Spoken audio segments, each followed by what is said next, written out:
বিশিষ্ট পর্বতারোহী শ্রীযুক্ত মলয় মুখোপাধ্যায় মহাশয়। তিনি হাওড়ার বাসিন্দা, হাওড়া থেকে এসেছে, বড্ড ভালো ছেলে। মলয়, তুমি একবার আমার সামনে এসে সবাই বলেছে আমি আমার করে নিয়ে আসবো।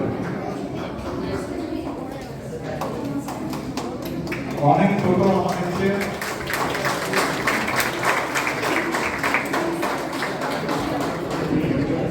মলয় 2022-এ আমার কাছে এসেছিল একবার। তো আমি তখন গুগল থেকে ওর সমস্ত বায়োডাটা নিয়ে বলেছিলাম। তো তারপরে ওর হাতে যখন আমি মাইকে বলবার জন্য বলি, আমাকে তখন বলেছিল আমিও আমার সম্বন্ধে এত সব জানি না। এবারে আর আমি সেই রিস্ক নিচ্ছি না। আমি ওকে বলেছিলাম যে তুমি মানে যেগুলো করেছো আমাকে দেবে, আমি সেই অনুযায়ী ওর লেখাটাই করে দিচ্ছি। মলয় ওর পর্বটা যখন শুরু করেছিল 1999 সালে, 2020 পর্যন্ত 39টা পর্বত অভিযানে 27টাতে সফল আরোহণ করেছে। তার মধ্যে যেগুলো উল্লেখযোগ্য সেগুলো সব মানে রথী মহারথী হিমালয়। আমি বলছি শুনুন: কামেট, শতপথ, নুন, কোল, ধৌলাগিরি, এগুলো তো আছেই। 2003 সালে গঙ্গার নগর থেকে পায়ে হেঁটে গোমুখ চলে গেল। তার মানে এমন নেশায় চলে 2500 কিলোমিটার পথ। 2016 সালে প্রত্যেক পর্বতারোহীর যেটা স্বপ্ন থাকে পৃথিবীর শীর্ষ বিন্দুতে ওঠা, সেই এভারেস্ট গেল। সেখানেও এক চমক, 1 ঘন্টা নেমে এসে পরে ওর হঠাৎ খেয়াল হলো যে আরেকবার উঠলে কেমন হয়। সে আবার চলে গেছিল। যদিও পর্বতারোহণে এটা একটা খুব মানে অপরাধ, কিন্তু এই অপরাধটাও ঘটিয়েছে এবং সফলভাবে ঘটিয়েছে। ভারতবর্ষের গণ্ডি ছেড়ে কখনো রাশিয়ার ককেশাস মাউন্টেন, আবার কখনো আর্জেন্টিনার আন্দ্রিজ পর্বতমালা হয়ে মারাত্মার বাড়িও ঘুরে দিয়েছে। আবার কখনো পামির মালভূমিতে মাউন্ট কুচিটেন, ইউহিন, রাজদেবনা সহ বিভিন্ন পর্বত শৃঙ্গে আরোহণ করেছে। সাইকেলে পাড়ি দিয়েছে এই কিছুদিন আগে কাম্বোডিয়া থেকে থাইল্যান্ড, সুদীর্ঘ 700 কিলোমিটার পথ। এ হেন একজন বিশিষ্ট পর্বতারোহী ও অ্যাডভেঞ্চার স্পোর্টসের এক সফল ও কৃতি মানুষ আজ আমাদের মধ্যে আছেন। আমরা ওর মুখ থেকেই ওর বিভিন্ন অভিযানের গল্প শুনবো বলে আজ এখানে সম্মিলিত হয়েছি। সেটা তো করবই। এরকম একজন গুণী মানুষ যখন আছে আমাদের কাছে, আমরা আগে তাকে সম্বোধিত করব, তারপরে চলে যাব একেবারে ওর কাছে। তখন আমরা চুপচাপ ওর গল্প শুনবো, যতক্ষণ ওর ছবি দেখাবে এবং গল্প করবে। তারপরে 8 ঘন্টা আমরা সময় নেব কথা বলার, যেটা কারোর যদি কিছু কোশ্চেন করা থাকে ওকে, তখন তারা কোশ্চেন করবেন, ও উত্তর দেবে। ঠিক আছে? আশা করি সবটা বলতে পারলাম। এবারে আমি পরপর যারা রবীন্দ্রনাথ সেন আমাদের সাহসের বরিষ্ঠ মেম্বার, উনি উত্তরীয় পড়াবেন শ্রীযুক্ত মলয় মুখোপাধ্যায়কে। উত্তরীয়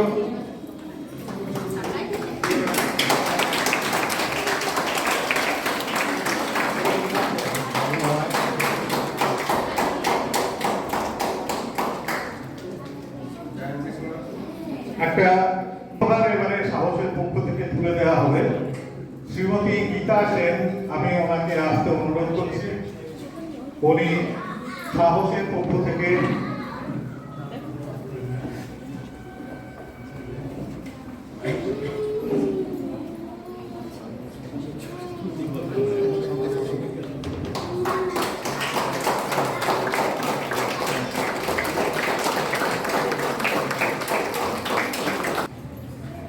এবার শ্রীযুক্ত প্রসিদ্ধ সিনহা মহাশয় সহসভাপতি, আমি ওনাকে অনুরোধ করব আমাদের ক্লাবের পক্ষ থেকে ফুলের তোড়া, পুষ্পস্তবক দিয়ে মলয়কে আজকের জন্য বরণ করে নেওয়ার জন্য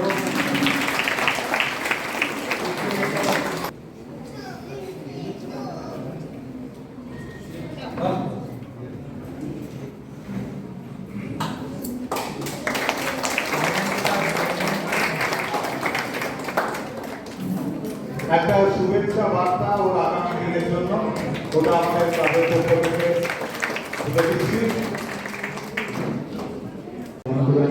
ধন্যবাদ আমাকে এরকম কি জায়গায় মানে কিছু বলার কিছু দেখাবার সুযোগ করে দিয়েছেন। আসলে এই অর্গানাইজেশনের সাথে আমি তো ওতপ্রোতভাবে জড়িত নয়, খুব একটা কিছু জানি না, কিন্তু অল্প একটু এত শুনে এসেছিলাম সুমন্তদার মুখে যে আমি কোথায় যাচ্ছি, জায়গাটা কি, যেটুকু সময় পেয়েছিলাম আমি এসে আরো অবাক হয়ে গিয়েছি যে সত্যি মানুষ চাইলে এরকম।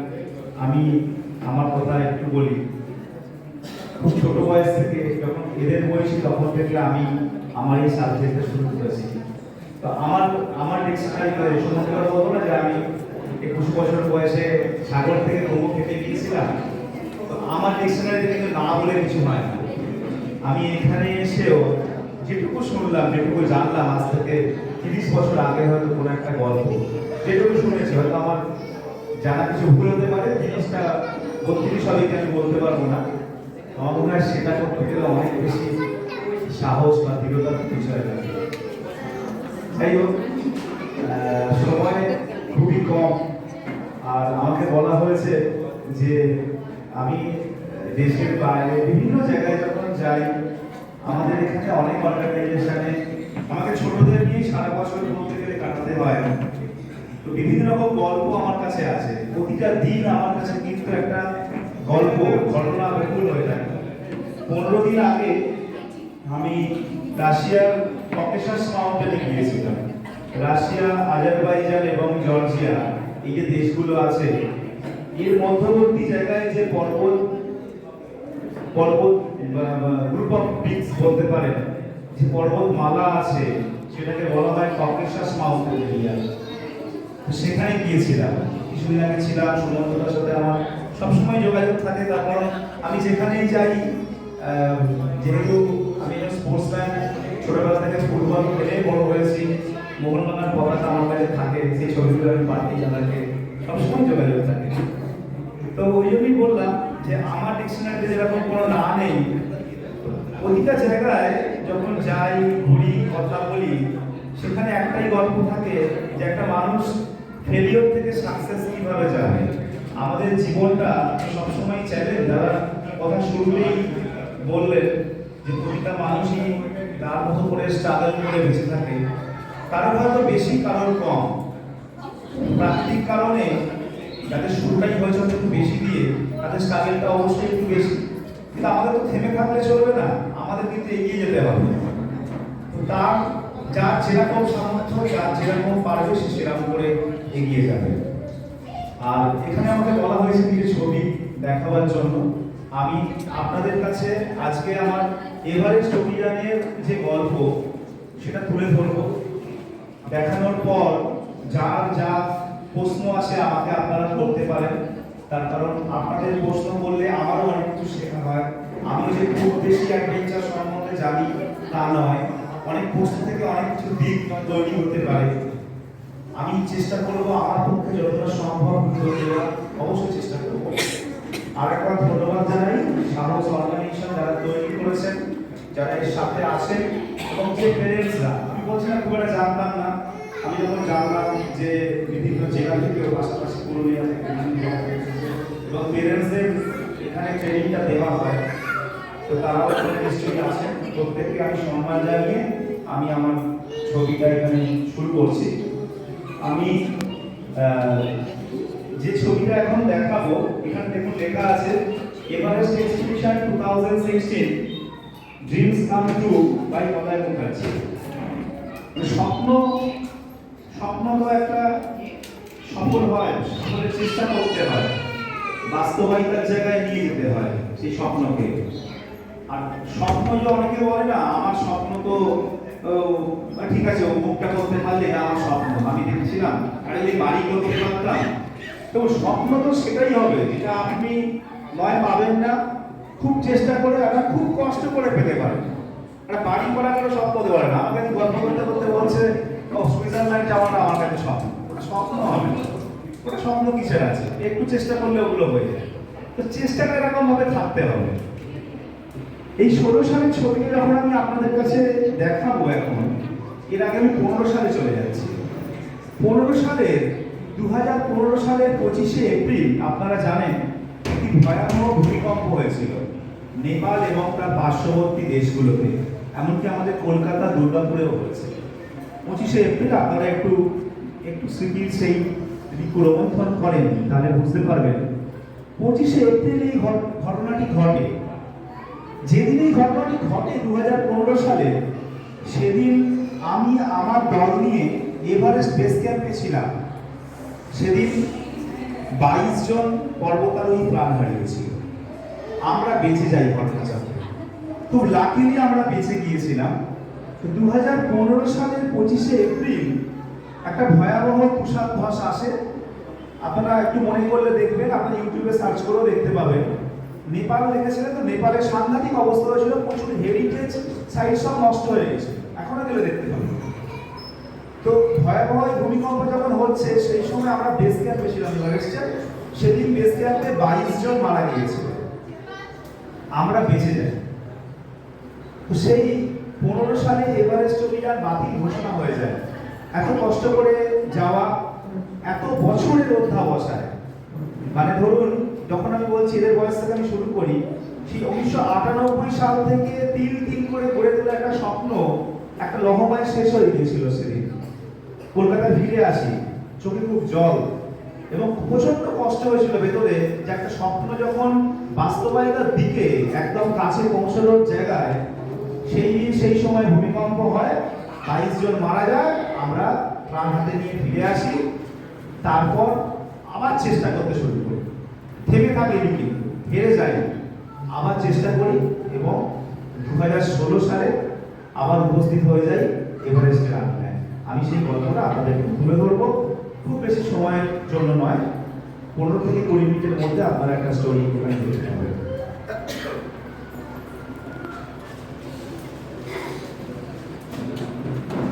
মাউন্ট এভারেস্ট যেতে গেলে যেটা হয়, আমি খুব ছোট কথায় বলি, কলকাতা থেকে ফ্লাইটে চলে যেতে হয় কাঠমান্ডু, কাঠমান্ডু থেকে ফ্লাইটে যেতে হয় লুকলা। এই যে ছবিটি আপনারা দেখতে পাচ্ছেন, অত্যন্ত সুন্দর আবহাওয়ার মধ্যে আমরা পৌঁছে গিয়েছি লুকলা এয়ারপোর্টে। লুকলা এয়ারপোর্ট পৃথিবীতে যতগুলো বিপদ সংকুল এয়ারপোর্ট আছে, প্রথম 5টার মধ্যে এই লুকলা আসবে। দেখবেন পাহাড়ের ধারে ছোট্ট একটা রানওয়ে, তার মধ্যে ছোট ছোট প্লেনগুলো এরকম ভাবে নামে এবং ওঠে। তো আমরা উপস্থিত হয়ে গেছি সেই লুকলা এয়ারপোর্টে। এই হচ্ছে লুকলা এয়ারপোর্ট, দেখতে পাচ্ছেন পাহাড়ের ধারে ছোট্ট। এখানে যদি কেউ গিয়ে থাকেন বা আগামী দিনে যদি ভাবেন কখনো যাব ওদিকে ট্রেকিং করতে বা কোনো কাজে বা নেপালে বেড়াতে, যদি এখানে যান তাহলে আপনারা দেখবেন খুব ছোট্টই আসছে, তার মধ্যে খুব বিপদসংকুল ভাবে কিন্তু প্লেনগুলো ওঠানামা করছে। তো আমরা পৌঁছে গিয়েছি লুকলা, আবহাওয়া খুব ভালো। এবং এই হচ্ছে লুকলা। যেহেতু পৃথিবীর বিভিন্ন দেশের পর্বতারোহী বা ট্রেকাররা যায়, তো এই লুকলা জায়গাটা কিন্তু ছোট্ট পাহাড়ের ধারে খুব সাজানো গোছানো একটা জনপদ। আমাদের ট্রেকিং শুরু হয়ে গেছে, ধীরে ধীরে আমরা লুকলা থেকে এগিয়ে যাব ফাকদিং, এবং ফাকদিং থেকে এগিয়ে যাব নামচে বাজারের উদ্দেশ্যে। তারই মাঝপথের একটি ছবি আপনারা দেখতে পাচ্ছেন। যেতে যেতে রাস্তায় গুরুজির সাথে একটি ছবি, আমাদের গুরুজি পেম্বা ছোটি শেরপা এবং আমি দুজনে দাঁড়িয়ে আছি এবং ধীরে ধীরে এগিয়ে চলেছি নামচে বাজারের উদ্দেশ্যে। এরকম ভাবে ব্রিজটা ক্রস করতে হয়। আপনারা এভারেস্টের যে কোনো মুভি যখন দেখবেন তখন দেখবেন এই ব্রিজের ছবি। ঠিক নামচে বাজার যাওয়ার আগে, বেশ কিছুটা আগে, এই জায়গাটি থেকে পাইন গাছের ফাঁক দিয়ে প্রথম এভারেস্টকে দেখা যায়। যার ফলে কি হয়, যে মানুষ পৃথিবীর সর্বোচ্চ শৃঙ্গ এভারেস্টকে দেখার জন্য যাচ্ছে, সে প্রথম কিন্তু দেখতে পায় এই জায়গাটি থেকে। যার ফলে সেদিন আবহাওয়া পরিষ্কার ছিল এবং ওই ফাঁক দিয়ে এভারেস্ট দেখার দেখুন কত ব্যাকুলতা রয়েছে। যারা ট্রেকাররা কেউ ছবি তুলছে, কেউ দুচোখ ভরে দেখছে। আসলে আমরা যাকে বলি এভারেস্ট, মানে পৃথিবীর বলতে পারেন বেশিরভাগ মানুষ যাকে বলে এভারেস্ট, তিব্বতীয়রা তাকে বলে চোমলংমা। চোমলংমা মানে পৃথিবীর ধাত্রী মা, আর নেপালিরা বলে সাগর মাতা।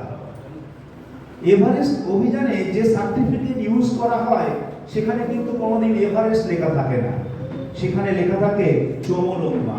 এভারেস্ট হচ্ছে একজনের নাম, সার্ভেয়ার জেনারেল জর্জ এভারেস্ট। উনি যেহেতু সার্ভের সময় উনি সার্ভেয়ার জেনারেল ছিলেন, তাই ওনার নামে এভারেস্ট। পৃথিবীর সর্বোচ্চ শৃঙ্গ কোনো ব্যক্তিগত নামে হতে পারে না, তাই জন্য এভারেস্টের অবস্থানটা যেহেতু তিব্বতে এবং নেপালের কিছুটা অংশে, তাই তিব্বতীয়রা এটাকে বলে থাকে চোমোলংমা। সেটা হচ্ছে পৃথিবীর ধাত্রীমা। আমরা এগিয়ে যাব, ধীরে ধীরে এগিয়ে যাচ্ছে, আর তার কাছ থেকেই মেঘের আড়ালে আমরাও দুচোখ ধরে দেখলাম আমাদের আরাধ্য সেই চোমোলংমাকে। এসে গেলাম নামচে বাজার। নামচে বাজার 1953 সালের এই ছবি। ওখানে একটা ছোট্ট মিউজিয়াম আছে। এই জায়গাটি আপনারা জানেন 1953 সালের 29শে মে এভারেস্ট আরোহণ করেছিলেন তেনজিং নরগে এবং এডমন্ড হিলারি। সেই 1953 সালে বেস ক্যাম্প ছিল এই জায়গাটিতে, যখন কিন্তু এখন ওই জায়গাটি একটা পাহাড়ের ধারে ছোট্ট শহর। এই জায়গাটা ছিল 53 সালের বেস ক্যাম্প। এই জায়গাটিকে স্মরণীয় করে রাখতে এখানে এখন একটা মিউজিয়াম আছে, খুব সুন্দর একটি মিউজিয়াম এখানে আছে। পুরনো ছবি যেটা বলছিলাম, তেনজিং নরগে অন্য ভোটারদের সব কাজকর্ম বুঝিয়ে দিচ্ছেন, এটা মিউজিয়াম থেকেই তোলা। এবং মূলত শেরপা অধ্যুষিত লোকের বসবাস এখানে। এই জায়গাটিকে বলা হয় সোলোখম্বু এরিয়া। তো সেই তাদের ব্যবহার্য বেশ কিছু জিনিস মিউজিয়ামে রাখা আছে, যদিও সময়ের সাথে সাথে অনেক পরিবর্তন করেছে। আমরা দেখতে পাই আগে, আজ থেকে 30 বছর আগে আমাদের বাড়িতে যে বাসন কোসন ইউজ হতো, এখন নিশ্চয়ই সেগুলো হয় না, কিছু কিছু হয়। দেখবেন তখন যেগুলো হতো সেই মেটালগুলো এখন ইউজ হচ্ছে না। তো সেরকম ভাবে এইভাবে কাঠের জিনিস প্রচুর ইউজ হতো। আর আপনারা দেখবেন পাহাড়ে গেলে তামা বা পেতলের জিনিস বেশি ইউজ করে ওরা, তখন ইউজ হতো, এখনো ইউজ হয়। সেই সব দিয়ে সুন্দর করে সাজানো আছে। এবং সেই মিউজিয়ামে আমাদের গুরুজির ছবিও ছিল, যার ফলে আমরা সেই ছবির পাশে দাঁড় করে একটা ছবি আমরা তুলি। পূজা পর্ব একটা বড় ব্যাপার, তো সেইখানে আমাদের বালালামার কাছে আমাদের পুজো দিয়ে আমরা আগামী দিন বেস ক্যাম্পের দিকে এগিয়ে যাব। সেই নামচে বাজার থেকে আমরা চলে যাব দেবোচে, দেবোচে থেকে চলে যাব পাংবোচে, পাংবোচে থেকে ফেরিচে, সেখান থেকে লবুচে, লবুচে থেকে হচ্ছে বেস বা গোরখছে। সেই যাবার পথের যে দৃশ্য আপনারা দেখতে পাচ্ছেন, সামনে যে মাউন্টেনটিকে দেখছেন, এই মাউন্টেনটি হচ্ছে মাউন্ট আমাদাবলাম। এভারেস্ট বেস ক্যাম্পে যদি কখনো কেউ যান এখান থেকে, বা আপনারা যদি একটু এটা নিয়ে পড়াশোনা করেন, তাহলে দেখবেন যে এই রুটের সব থেকে সুন্দরতম মাউন্টেনটি হচ্ছে মাউন্ট আমাদাবলাম। এই মাউন্টেনটি হচ্ছে এভারেস্ট মানে নেপাল রিজিয়নের সব থেকে সুন্দর এবং সব থেকে ভয়ঙ্কর মাউন্টেন আমাদাবলাম। আমাদাবলাম কথার মানে, আমাদাবলাম কথার মানে হচ্ছে, আমা কথার অর্থ মা, আর দাবলাম কথার অর্থ হচ্ছে নেকলেস। এটা একটি নেপালি শব্দ, এটাকে বলা হয় মাদার নেকলেস। ধীরে ধীরে এগিয়ে চললাম, আবহাওয়া ভীষণ ভালো। উচ্চতার সাথে মানিয়ে নেওয়ার জন্য আমরা দেবসেতে একদিন থেকে গিয়েছিলাম। তো সেই দেখতে পাচ্ছেন ফেরিচে ডিঙ্গোচে, ডিঙ্গোচে এই জায়গাটির নাম। সেখানে যেটা বলছিলাম যে উচ্চতার সাথে মানিয়ে নিতে হয়, নাহলে শরীর কখনো সুস্থ থাকে না। অনেকে দেখবেন প্রশ্ন করে, যেহেতু আমরা এখন ট্রাভেল করি, যে দিল্লি থেকে আমরা লে বেড়াতে যাব, দিল্লি থেকে ফ্লাইটে কি লে যাব না গাড়ির রাস্তায় যাব, কিভাবে যাব? আমরা তাকে সাজেশন দিই যে আপনি যাবার সময় গাড়িতে যান, ফেরার সময় ফ্লাইটে আসুন। অনেকের হচ্ছে উপায় থাকে না, তখন সে যদি দিল্লি থেকে ফ্লাইটে লে যায়, তাহলে সে একটা বেলা বা একটা দিন কিভাবে কাটাবে সেখানে, সেটাও আমরা তাদেরকে সাজেশন দিয়ে থাকি। অনেকের এরকম প্রশ্ন থাকে। তো হঠাৎ করে যদি আপনাকে, আজকে আমরা এখন আছি এই সাহসের অফিসে, এখান থেকে আপনাকে যদি হেলিকপ্টারে এভারেস্ট বেস ক্যাম্পে নিয়ে যাওয়া হয়, হেলিকপ্টার থেকে আপনি বেরিয়ে কিন্তু বেশিক্ষণ দাঁড়িয়ে থাকতে পারবেন না, আপনি অসুস্থ হয়ে যাবেন। তার কারণ এখানকার উচ্চতা ওখানকার উচ্চতা এক না। কিন্তু আপনি যদি হাঁটা পথে যান তাহলে আপনি পারবেন। তার কারণ কি, আপনার বডি তখন অ্যাক্লিমেটাইজ হয়ে গেছে, মানে আপনি উচ্চতার সাথে মানিয়ে নিয়েছেন নিজেকে। তো সেদিন ছিল আমাদের উচ্চতার সাথে মানিয়ে নেওয়ার দিন। এগিয়ে চললাম। এই জায়গাটির নাম হচ্ছে লবুচে। লবুচে সে বছর এখানে হেলিকপ্টার সার্ভিস খুব ভালো ছিল এবং দেখতে পাচ্ছেন ফ্রেশ স্নো পড়েছে, বরফ পড়েছে। লবুচে থেকে ধীরে ধীরে আমরা এগিয়ে চললাম বরফের বেস ক্যাম্পের দিকে। সামনে যে মাউন্টেনটি দেখা যাচ্ছে এটি হচ্ছে মাউন্ট কুমোরি। এই হচ্ছে মাউন্ট কুমোরি। দেখছেন, সত্যি আমরা বলি না যে হিমালয়, আসলে আমরা যখন জন্মাই, এই জন্মানোর সাথে সাথে না আমরা কিছু একটাকে নিয়ে দেখবেন আঁকড়ে ধরে বেঁচে থাকি, বা বেশ কয়েকটা জিনিসকে। আমরা বলি না হিমালয় মানে হচ্ছে দেবতা স্থান। হিমালয় মানে আমরা কিন্তু বলি, এটা ছোটবেলা থেকেই বলি। ক্যালেন্ডারে একটা ছবি আছে, সেটাকে দেখে নমস্কার করলাম, এই ছবিটা থাকলো না নমস্কার করে ফেলবো, এরকম হয়। যা যেটা ভক্তি, তাতে কোনো অসুবিধা নেই। এই যে হিমালয়, মানে হিমালয় সত্যি কতটা সুন্দর। আপনি যখন কোনো বিপদসংকুল জায়গাতেও যাবেন, হিমালয়কে দেখলেন তখন মনে হলো এত কষ্ট, এত কিছু ঘটনা বহুল একটা অভিযান, মনে হয় না এত কষ্ট, এত কিছু অ্যাক্সিডেন্টের পর আর মনে হয় যাবো না। ঠিক যখন আপনি ফেরার পর ধরবেন না, তখন মনে হবে আবার আমি কবে যাবো। ওই জন্য আমরা বলি, ওগো হিমালয় রূপের প্রলয়, সদা শত রূপে তুমি, রূপ দেখে তোর মন বলে হরি, জীবে ওঠে শিবধ্বনি। তুমি উচ্চ গগনে ছুঁয়েছ মাথা, বক্ষ চিতায় ভাব হয় কি মরণ, রাজবীর বটে আজ দেখি তোরে, আজি কুবের রবি করিছে মরণ। সত্যি তাই, হিমালয় এতটা সহজ জিনিস নয়। আমরা যখন ছোটবেলায় বইতে পড়ি, ভূগোল বইতে দেখবেন লেখা থাকে, অন্তত আমার ছোটবেলায় ছিল, যে বহিঃশত্রুর আক্রমণ থেকে রক্ষা করে হিমালয়। হিমালয় একটা বিরাট সাবজেক্ট। একটা ভূগোল বইয়ের একটা লাইনের মধ্যে হিমালয় শেষ, যে বহিঃশত্রুর আক্রমণ থেকে রক্ষা করে নাকি হিমালয়। সত্যি তাই, এতটাই শীতল এই জায়গা, যেটা আপনার প্রতিবেশী দেশ থেকে রক্ষা করার জন্য একটা প্রাচীরের মতো ভারতবর্ষকে ঘিরে দাঁড়িয়ে আছে। একদিকে তো সমুদ্র, আমরা যদি ম্যাপটা দেখি, আমাদের একদিকে যেটা সমুদ্র, একদিকে মরুভূমি, আর একদিকে আছে সুউচ্চ হিমালয়। তো যাই হোক, আমি বেশি অত হিমালয়ের ব্যাখ্যায় আসছি না, সময় কম, আপনাদের ওই ছবিটা দেখতে হবে। তো সেটাই, কতটা সুন্দর হিমালয়। আপনারা যারা দার্জিলিং থেকে কাঞ্চনজঙ্ঘা দেখেছেন, যারা অনেক মাউন্টেনিং অনেকে দেখেছেন, কাঞ্চনজঙ্ঘা দেখেছেন, অন্যান্য অনেক দিক দেখেছেন, তারা নিশ্চয়ই দেখেছেন। আমরা যেহেতু আরেকটু কাছে যাই, আমাদের উপলব্ধি হয়তো আরেকটু বেশি। আর সেই আমরা যখন পৌঁছে গেলাম বেস ক্যাম্পে, একটু উচ্চতায় উঠলে জায়গাটির নাম কালাপাত্থার। সেই কালাপাত্থার থেকে আমাদের আরাধ্য চৌমুহনী, এই হচ্ছে এভারেস্ট। এই রুটটিকে বলা হয় সাউথ সাইড।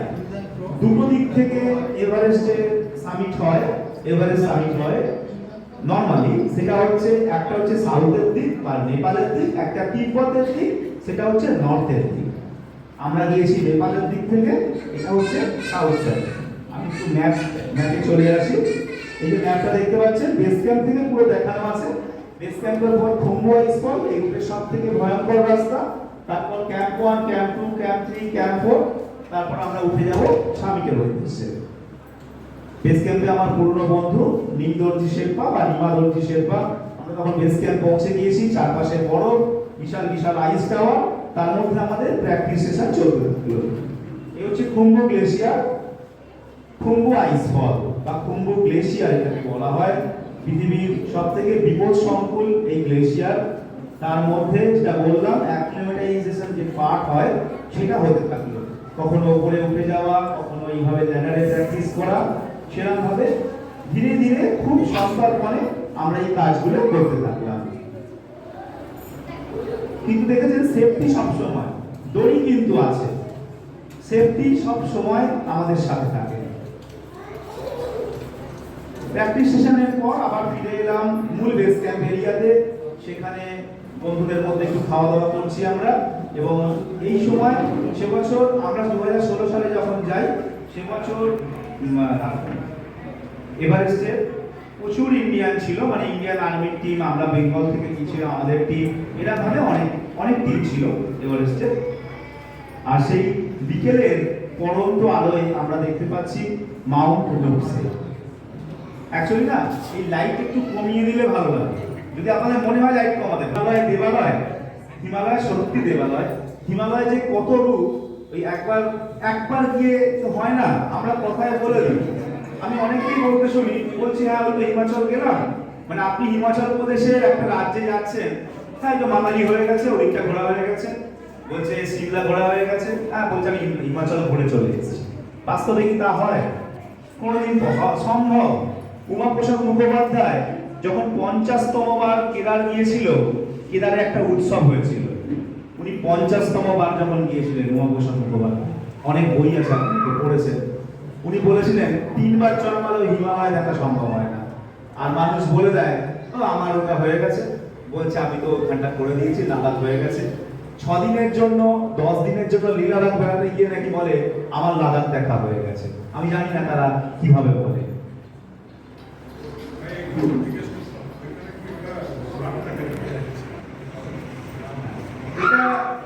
এটা একটা মেঘ, হ্যাঁ, সূর্যের আলোটা মেঘের মধ্যে পড়েছে। বেস ক্যাম্পে পূজা পর্ব দেখতে পাচ্ছেন, পৃথিবীর অনেক দেশের পর্বতারীরা রয়েছে, সেখানে পূজা হচ্ছে। আমাদের অনেক পুরনো বন্ধু, পুরনো শেরপা, পুরনো অনেক বিদেশিরা, অনেক দেশের মানুষ সেখানে এসছে। তারপর যেটা বললাম, আমাদের ক্লাইম্বিং পর্ব শুরু হবে প্রায় রাত্রি 2টো। তখন আমরা উঠে যেটা সরঞ্জাম করে ফেললাম, প্রায় -30 ডিগ্রি টেম্পারেচারে তার মতো করে পোশাক পরে দিতে হয়। তারপর আমরা এই একদম হিমালয়ের গহনে, এই যে বরফগুলো আপনারা দেখছেন, বলা যেতে পারে পৃথিবীর সৃষ্টির সময় থেকে এই বরফ। তার কারণ এই যে ব্লু আইসটা দেখতে পাচ্ছেন, এই ব্লু আইস প্রতি বছর যেখানে গলছে, আপনারা জানেন বিভিন্ন সময় নিউজে দেখবেন এভারেস্টে বরফ গলছে, আন্টার্কটিকাতে বরফ গলছে। আসলে কি হয়, প্রতি বছর আমাদের নেচারের কিছু নিয়ম আছে, সেখানে বরফ গলে, বরফ পড়ে। কিন্তু যেটা হয়, ইদানিংকালে বরফ পড়ছে কম, গলছে বেশি। কদিন আগে কাগজে একটা খবর এসেছিল, দেখবেন ওম পর্বত, অনেকে হয়তো বেড়াতে গেছেন হুমায়ুন হিমালয়ের দিকে, দেখবেন ওম পর্বত সত্যি ওমের মতোই দেখতে। পাথরের এই শৃঙ্গতে একটা বরফের ফর্মেশন আছে ওম। এবছর বরফ পড়েনি, ওমটা তৈরি হয়নি। হ্যাঁ, তো যাই হোক, এরকম ধরনের অনেক সমস্যা এখন উঠে আসছে। তো সেই খুম্বু গ্লেশিয়ারের মধ্যে দিয়ে, এটা ভোরবেলার ছবি, আকাশে মানে এইটা হচ্ছে সূর্য, এটা বলতে পারেন তখনও আকাশে চাঁদ আছে, একদম সূর্যোদয়ের সময়। এটা ভোরবেলার ছবি। আমরা প্রায় ভোর 3টের সময় যখন হালকা অন্ধকার, তখন স্টার্ট করেছি। একদম ব্লু আইসের মধ্যে দিয়ে আমরা ধীরে ধীরে এগিয়ে চলেছি। একে অপরকে সহযোগিতা করা, এটা হয় কি, পর্বতারোহণ হচ্ছে একটা টিম গেম। আপনি আপনার বন্ধুকে সহযোগিতা করবেন, সেটাই হচ্ছে আসল কথা। একে অপরকে সহযোগিতা করে ধীরে ধীরে এগিয়ে চলা, খুব সন্তর্পণে এগিয়ে চলা। একটার পর একটা ল্যাডার ক্রস করছি, করে এগিয়ে যাচ্ছি। এখন এই ভঙ্গুর এই জায়গা, এখানে যদি খুব জোরে আপনি কাঁসাটা মারেন, তাহলে যে কোনো সময় ওই যে ভাইব্রেশনটা তৈরি হবে, যে কোনো সময় বরফের টুকরো সেখান থেকে খুলে পড়তে পারে। সেরকম কিছু জায়গা আছে এই খুম্বু গ্লেশিয়ারে। এই যে অংশগুলো দেখছেন, বিশাল বিশাল টাওয়ার। খুব ধীরে ধীরে এগিয়ে চলা, একটার পর একটা ল্যাডার ক্রস করে আমরা এগিয়ে চললাম ক্যাম্প 1 এর উদ্দেশ্যে। আর যেটা বলছিলাম যে একে অপরকে সহযোগিতা করা, করে এগিয়ে চলা ক্যাম্প 1 এর উদ্দেশ্যে। আবহাওয়া খুবই পরিষ্কার, দেখতে পাচ্ছেন। আমরা ধীরে ধীরে উপরের দিকে উঠে চলেছি, একটার পর একটা টাওয়ার ক্রস করছি। আসলে কি হয়, বেলা বাড়ার সাথে সাথে বরফের ধস নামার চান্স বেশি থাকে। সানলাইট যত পড়বে, বরফ গলবে, তাহলে যে কোনো সময় দুর্ঘটনা ঘটতে পারে। তাই আমরা চেষ্টা করি রাত্রিবেলা বেরোই, এবং বেলা হওয়ার সাথে সাথে যেন আমরা পৌঁছে যেতে পারি আমাদের ডেস্টিনেশনে। সেই রকম ভাবেই পরিকল্পনা মাফিক এগোতে থাকলাম। আর যেটা বলছিলাম যে 2015 সালে যে 22 জন মারা গিয়েছিল, 14 সাল এবং 15 সালে সেই বড় ভয়াবহ অ্যাক্সিডেন্ট হয়েছিল কিন্তু এই জায়গাগুলোতে। তার কারণ বিশাল বিশাল টাওয়ার, ধরুন এক একটা টাওয়ার, এই বাড়িটার মতো সাইজের একটা বরফের টুকরো, ভূমিকম্পের ফলে ওপর থেকে গড়িয়ে আসছে। তখন তো কোনোভাবেই পসিবল না আপনার আমার বেঁচে থাকা। দেখতে পাচ্ছেন এই যে বিশাল বিশাল টাওয়ার এরকম ভঙ্গুর হয়ে আছে, তার মধ্যে দিয়েই আমরা এগিয়ে চললাম। খুব সন্তর্পণে এগিয়ে চলা, প্রায় ক্যাম্প ওয়ানের কাছাকাছি এসে গেছি। যেতে যেতে একটু বিশ্রাম, একটু রেস্ট নেওয়া, একটু সুবিধার জায়গায় দেখে, যেখানটা অতটা ভয়ঙ্কর নয়, যেখানে কোনোভাবে আঘাত আপনার কাছে আসতে পারে না, সেরকম জায়গায় একটু বিশ্রাম নিয়ে আমরা এগিয়ে চললাম। প্রায় ক্যাম্প ওয়ানের কাছাকাছি আমরা এসে গেছি। সামনে আমার বন্ধু দেবাশিস বিশ্বাস এবং সত্যরূপ সিদ্ধান্ত, ছবিটি আমার তোলা। একদম এসে গেছি ওয়েস্টার্ন কুম এরিয়াতে।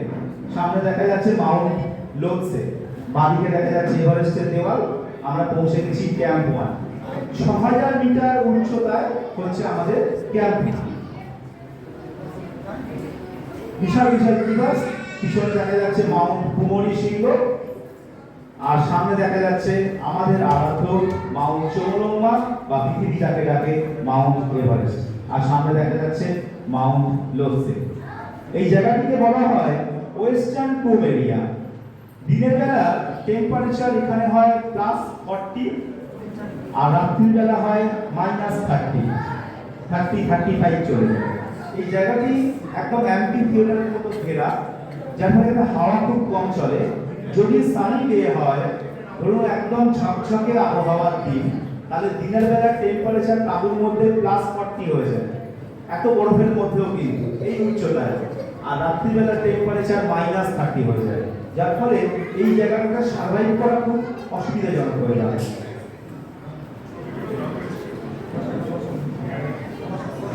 ক্যাম্প ওয়ান থেকে ক্যাম্প টু সেই রকম ভাবেই ধীরে ধীরে এগিয়ে চলা, অ্যাক্লিমেটাইজ করে বা উচ্চতার সাথে মানিয়ে নিয়ে আমাদের আবার ফিরে যাওয়া বেস ক্যাম্পের উদ্দেশ্যে। Camp one, camp two, camp two থেকে ফিরে আসা, তারপর আবার camp one, camp two, camp three করে ক্যাম্প ফোর করে সামিটের উদ্দেশ্যে চলে যাওয়া। সাংঘাতিক ভয়ঙ্কর, এবং তার সাথে দেখতে পাচ্ছেন আইসিএল চলছে। অ্যাক্লিমেটাইজ করে আমরা চলে এলাম, আসবো বেস ক্যাম্প। বেস ক্যাম্প থেকে আবার আমরা এগিয়ে যাব। সেই অ্যাক্লিমেটাইজ পর্বগুলো এরকম ভাবেই হতে থাকলো। ক্যাম্প ওয়ান, ক্যাম্প টু, সেখান থেকে ক্যাম্প থ্রি। দেখতে পাচ্ছেন এভারেস্টের, সেটা হচ্ছে লোৎসে ফেস। এই ছবিটা হচ্ছে লোৎসে ফেস বলা হয়। এই ছবিটা, এটা সব থেকে মানে লং জার্নি এই ক্যাম্প টু থেকে ক্যাম্প থ্রির রাস্তা। এটা মানে ৬২০০ মিটার থেকে আপনি যাবেন প্রায় ৭২০০ বা ৩০০ মিটার। এই লোৎসে ফেস দিয়ে তখন ক্লাইম হচ্ছে। আমরা সেদিন ক্যাম্প থ্রি টাচ করে ফিরে আসবো বা অ্যাক্লিমেটাইজ করে ফিরে আসবো।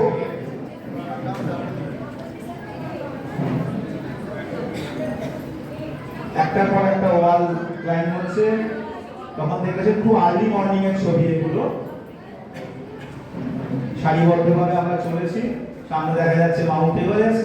প্রচন্ড হাওয়া চলছে। আপনারা উপরে যে মেঘটা দেখতে পাচ্ছেন, এই একদম চূড়ায় যে মেঘটা দেখা যাচ্ছে, সেটা কিন্তু অ্যাকচুয়ালি একটা হাওয়া। সাংঘাতিক হাওয়া চলছে। ৩ নম্বর ক্যাম্প অব্দি পৌঁছে আমরা ফিরে আসতে উচ্চতার সাথে মানিয়ে নেওয়া হয়ে গেল। এবার ফাইনালি যেদিন ওয়েদার রিপোর্ট ঠিক দেখা যাবে, সেদিনকে পুরো টিম, মানে আমরা ইন্ডিয়ান টিম সেরকম ভাবে বেরোবো। তো ইন্ডিয়ান টিম এবং এনসিসি টিম ছিল, বেঙ্গল থেকে আর দুটো মেয়ে ছিল এনসিসি টিমে। আমরা তখন ওয়েদার রিপোর্টের জন্য অপেক্ষা করতে থাকলাম। আর যবে ওয়েদার ঠিক থাকবে, মানে ধরুন যদি আমরা 5 দিন বসে থাকতে হবে, তাহলে 5 দিন বসে থাকতে হবে। তো বসে থাকা মানে তো ওই অঞ্চলটা এক্সপ্লোর করা, ঘুরে বেড়ানো, ছবি তোলা। তো সেরকমভাবেই যেটা বললাম, হিমালয় আমাদেরকে সাজিয়ে তুলেছিল। সেই আবার বিকেলের পরেও তো আলোয় আপনারা দেখতে পাচ্ছেন মাউন্ট লোৎসে। এ হচ্ছে মাউন্ট লোৎসে। আমরা বলি না সত্যি যে হিমালয় দেবালয়, হিমালয় সিদ্ধপীঠ, ব্যাস বশিষ্ঠ অতীত তপভূমি, হিমালয় অনুসুয়া হিমানীর লীলাভূমি। সত্যি তাই, হিমালয় অনুসুয়া হিমানীর লীলাভূমি।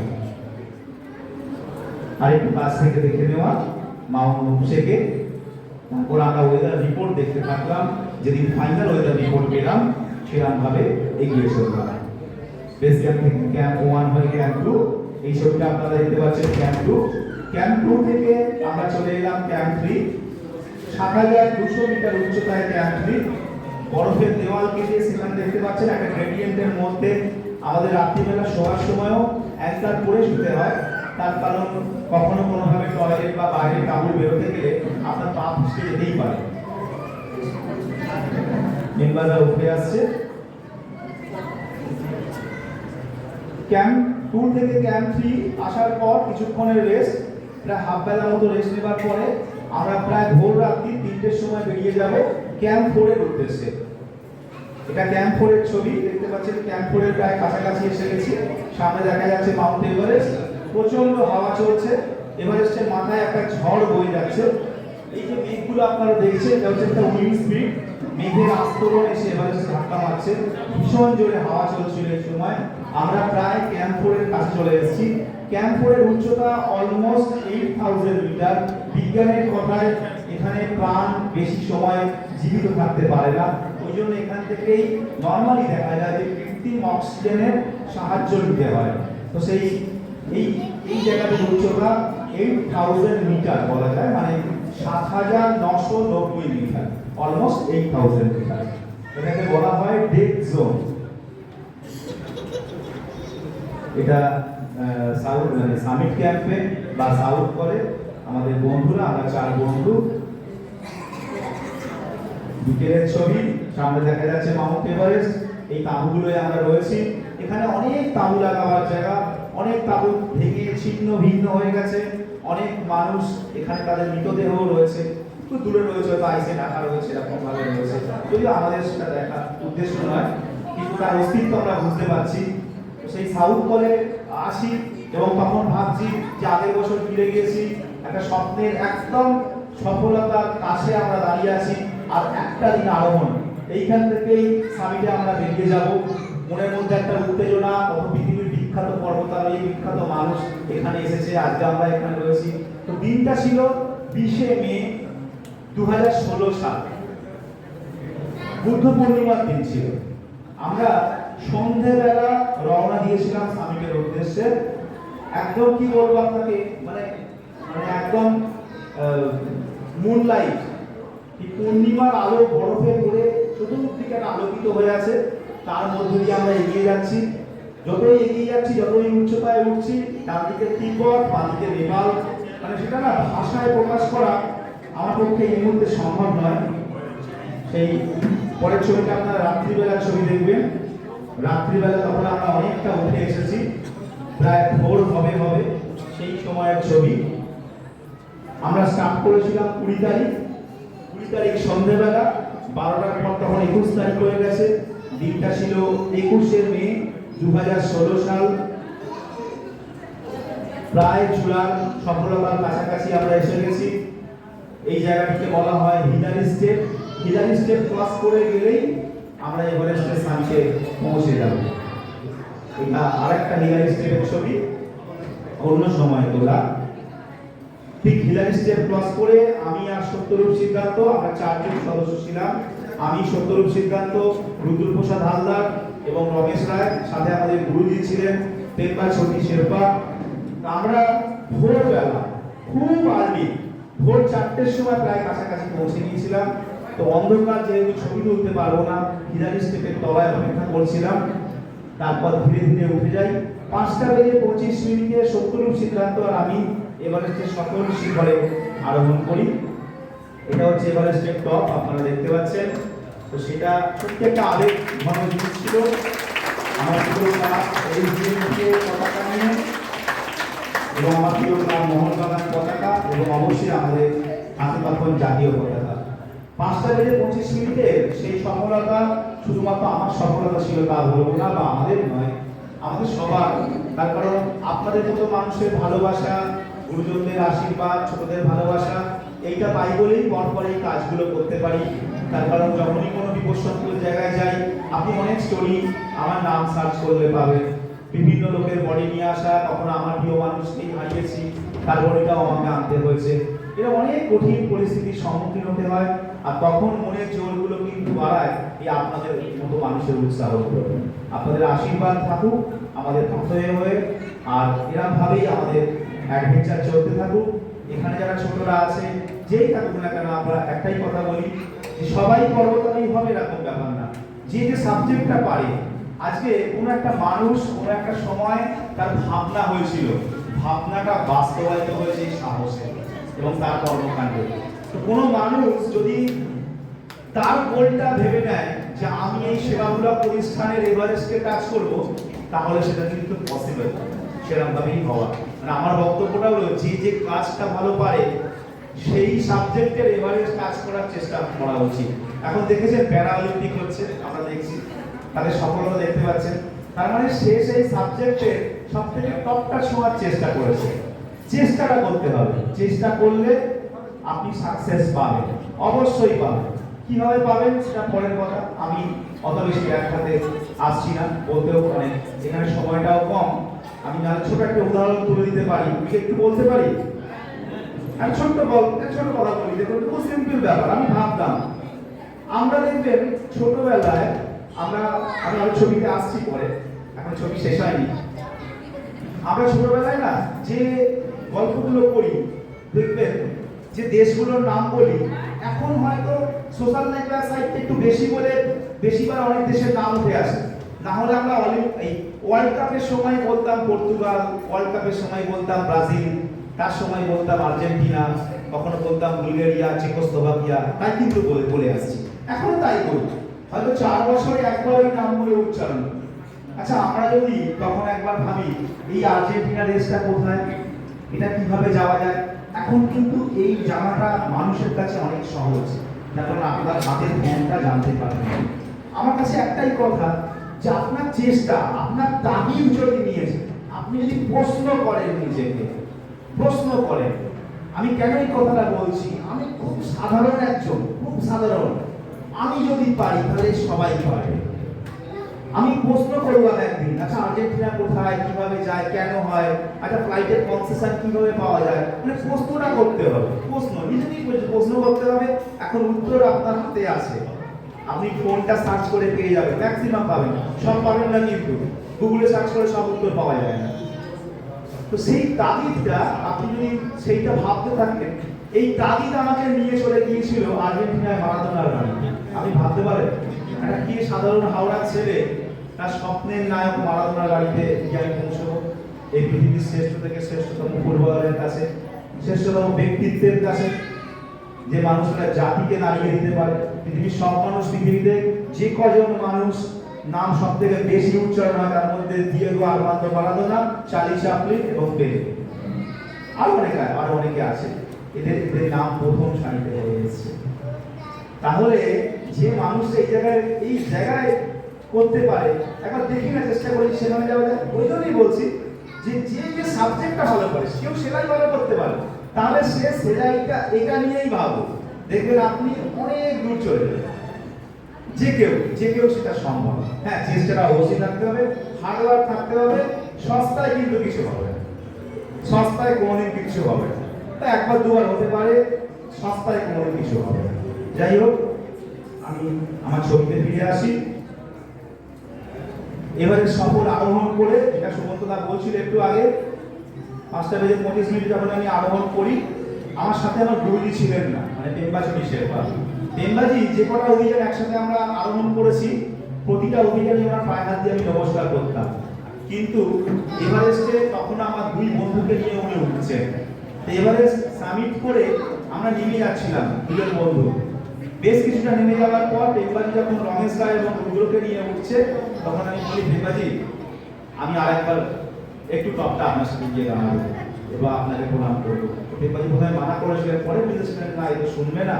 তো যাই হোক, ওই জন্য এভারেস্টের সামিটে 5:25 আমার ছবি আছে, আবার সকাল 9টার সময় ছবি আছে। আমি প্রায় 3.5 ঘন্টা এই উচ্চতায় ছিলাম। জানি না আপনাদের আশীর্বাদ ভালোবাসায় সুস্থভাবে আবার আমরা ফিরে আসি। এবং অবশ্যই এই কথা বলি, ফিরে আসতেই হবে, অবশ্যই ফিরে আসতে হবে, ফিরে আসতে হবে। এবং সেই স্টোরিটাও মানুষকে বলাটা তার দায়িত্ব বড়টাই। ধীরে ধীরে নেমে আসছি, একবার পিছন ফিরে দেখা মাউন্ট এভারেস্টকে, তারপর ধীরে ধীরে খুব সন্তর্পণে নেমে আসার সময় শরীর ক্লান্ত থাকে, অ্যাক্সিডেন্ট হওয়ার সম্ভাবনা অনেক বেশি থাকে। নেমে এলাম বেস ক্যাম্পে। একটা অভিযান তখনই সফল হয় যখন আপনি সুস্থ শরীরে ফিরে আসবেন বেস ক্যাম্পে। সফল আরোহণ করে সুস্থ শরীরে কিন্তু আপনাকে ফিরতে হবে।